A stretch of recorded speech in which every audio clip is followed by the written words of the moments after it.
പിന്നെ ഇവള് പറഞ്ഞു നല്ല ആട് ഇവിടെ വളർത്തുന്നതാണോ ചോദിച്ചാൽ ഞാൻ വളർത്തുന്നതല്ല. അപ്പൊ പറഞ്ഞു ഇനി ഒരു ദിവസം ആടിന് വെട്ടിക്കറി വെക്കണോന്ന് പറഞ്ഞു. ഞാൻ നിനക്ക് എങ്ങനെ തോന്നുന്നു, നിനക്ക് ജീവനോടെ കണ്ട ഉടനെ നിനക്ക് ഞാൻ പറയാം. അപ്പൊ അവള് ചോദിച്ചു ഇത് പിന്നെ ജീവനുള്ള സാധനമല്ല. അപ്പൊ ഞാൻ നമ്മൾ ജീവനോടെ കണ്ടില്ലല്ലോ, വാങ്ങിച്ചിട്ടല്ലേ വന്നു. കോഴീനെ ജീവനോടെ കാണില്ലേ? അപ്പൊ കണ്ടില്ലല്ലോ പറഞ്ഞേ.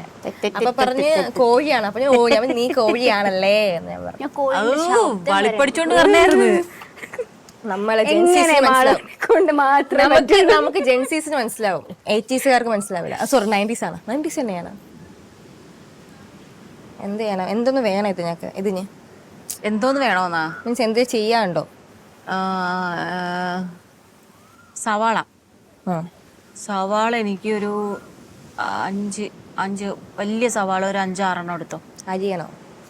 3 ചിക്കൻ അല്ലേ, 3 പറഞ്ഞു. അപ്പൊ ഒരു 6 സവാള നല്ല നൈസായിട്ട് അരിഞ്ഞു. അതായത് കുഞ്ഞു കുഞ്ഞു അരിയണം അല്ലേ? ശരി, ഓക്കെ. നൈസായിട്ട് നൈസായിട്ട് അരിഞ്ഞോ. വേറെ ഒന്നും വേണ്ട. വേറെ ഒന്നും വേണ്ട.